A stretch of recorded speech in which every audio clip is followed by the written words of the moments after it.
away without ripping your neck off. Jump cut. I ended up, through sheer drive, getting into the Royal Shakespeare Company.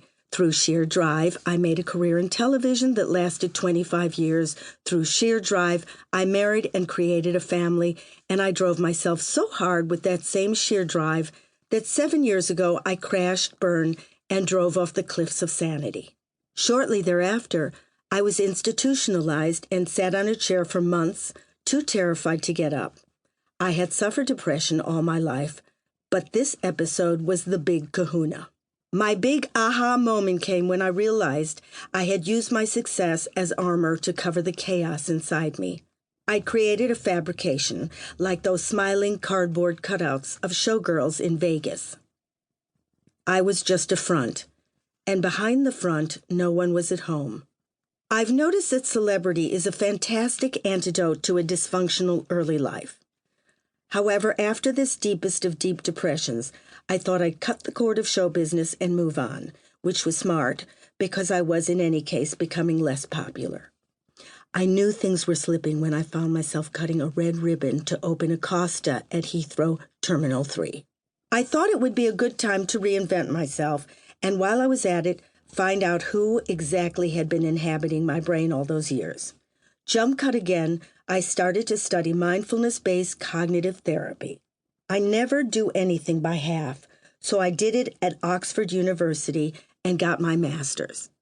And before I forget, did I mention I was awarded an OBE this year?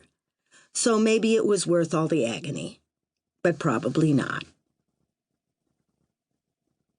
A Mindfulness Guide for the Frazzled.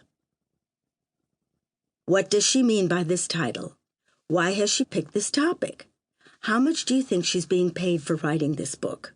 Do you think anyone will buy it? How old is she saying she is now? I never liked her TV shows. These are just some of the comments I've overheard from people who read my last book, Sane New World. Let me answer the first question.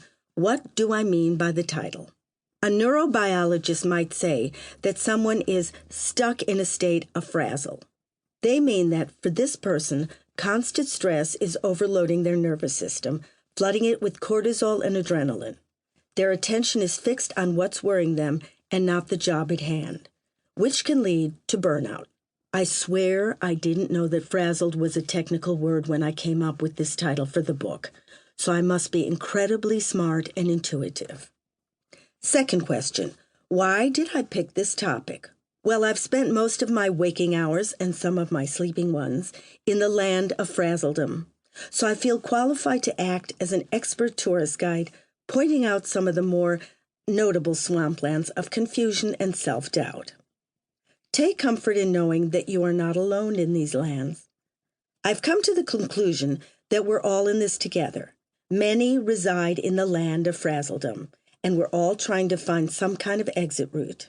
I've also decided that rather than spending our time complaining or pointing our fingers at problems outside in the world for making us feel so unhinged, we need to learn to navigate those sharp rocks of uncertainty and bewilderment. In this book, I'll give you some recommendations for the best holiday destinations to rest and refuel.